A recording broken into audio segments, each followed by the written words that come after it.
নমস্কার বন্ধুরা, আমার মিমি রান্নাঘরে আবার স্বাগত জানালাম সবাইকে। তো আজকে নিয়ে এসেছি ভাঙর মাছ নিয়ে। ভাঙর মাছ কে কে খেয়েছো অবশ্যই কমেন্ট বক্সে জানাবে দিদিভাইকে। তো মাছটা ভালো করে আমি আঁচ ছাড়িয়ে ধুয়ে নিয়েছি। এরপর ভালো করে নুন আর হলুদটা আমি মাখিয়ে নেব। তো বাজারে আজকে ভাঙর মাছটা দেখতে পেয়ে আমার ভীষণ পছন্দ হলো। আর এটা এক কাটার মাছ, ভীষণ ভালো খেতে হয়। তো ভাবলাম আজকের এই মাছেরই না তরকারি বানিয়ে নেওয়া হোক। দুপুরবেলাটা আজকে ভাতটা এটা দিয়ে জম্পে শুটে যাবে। তো মাছটা আমি কিনে নিলাম। এরপর কড়াই আমি বেশ কিছুটা সর্ষের তেল দিয়ে দিলাম। যখন সর্ষের তেলটা হাই হিট হয়ে যাবে তখন মাছগুলো পরস্পর একটা একটা করে ছেড়ে দেব, দিয়ে এক পাশটা ভাজা হতে একটু সময় দেব। তেলটা অত্যাধিক পরিমাণে আমাকে তেলটা ঠিকরে আসছিল, তাই একটু ক্যামেরাটা একটু দূরে করতে হয়েছে। একটু বুঝে নিও তোমরা প্লিজ। তো মাছটা যখন আমার এক পাশটা হয়ে যাবে আমি খুন্তির ডগা দিয়ে হালকা করে এটাকে উল্টে দেব। দেখতে কিন্তু পুকুরের মাছের মতোই মনে হয়। অ্যাকচুয়াল এই ভাঙর মাছটা দেখতে অনেকটা পুকুরের যেমন মৃগেল মাছ হয় সেই ধরনেরই হয়।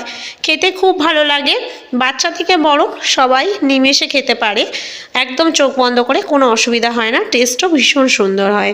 তো মাছগুলো দেখো আমার ভাজা হয়ে গেছে। এরপর আমি আস্তে আস্তে এগুলোকে তুলে নিচ্ছি। তেলটা ঝরিয়ে আমি আস্তে আস্তে মাছের পিসগুলোকে তুলে নিলাম। তো কড়াই আমার বেশ কিছুটা তেল রয়ে গেল। ওই তেলটাতেই আমি সরু সরু করে কেটে রাখা আলুগুলোকে দিয়ে ভালো করে আগে ভেজে নেব। তো দেখো আমি কেটে রাখা আলুগুলো ভালো করে আগে ভেজে নিচ্ছি।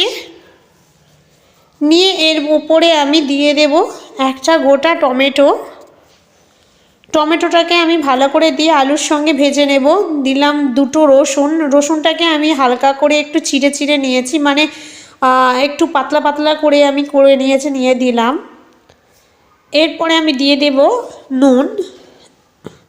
যেহেতু টমেটো দিয়েছি আমি নুনটা একটু দিয়ে দিলাম, কারণ কি বলো তো, টমেটোটাকে একটু ভালো করে ব্রাউন করতে হবে, আমাকে গ্রেভিটা ভালো আনতে হবে, তাই দিয়ে দিলাম হলুদ গুঁড়ো। দিয়ে এবার খুব ভালো করে আমি নাড়িয়ে এটাকে পুরো ভাজা ভাজা করে নেব। তো পেঁয়াজ দুটো কাটা রাখা ছিল, সেই পেঁয়াজ দুটোও দিয়ে দিলাম। দিয়ে দেবো এরপরে একটু নাড়াচাড়া করে দিয়ে দেবো লঙ্কা গুঁড়ো, কারণ ওটাই দিতে বাকি, এখনও মশলাও দিতে বাকি। লঙ্কা গুঁড়োটা একটু ঝাল ঝাল করবো আমি এটা। তোমরা এই মাছটা ঝাল তোমরা চাইলে কাঁচা লঙ্কা দিতে পারো, কিন্তু হালকা একটু কাশ্মীরি লঙ্কা অবশ্যই দেবে, যেহেতু এটা নদীর মাছ, পুকুরের নয়, তাই। ভালো করে যখন এটাকে কষা হয়ে যাবে তখন এর ওপরে কিছুটা আদা রসুন বাটা আমি দিয়ে দেব। দিয়ে আরও ভালো করে এটাকে কষতে থাকবো। এটাকে নেড়ে ছেড়ে যখন একদম মাখা মাখা হয়ে যাবে, তেল হালকা ছেড়ে ছেড়ে দেবে ভাব, তখন এতে পুরোপুরি আমি এটা জল দিয়ে দেবো। খুবই একদম নর্মাল তরকারি, যে কোনো দিন রান্না করো উনি খুন্তি নাড়তে জানা সেও সহজেই পেরে যাবে। তো বেশ কিছুটা আমি জল দিয়ে দেবো। দিয়ে শীতকালে তো এখন বেস্ট জিনিস সেটা হলো ধনেপাতা।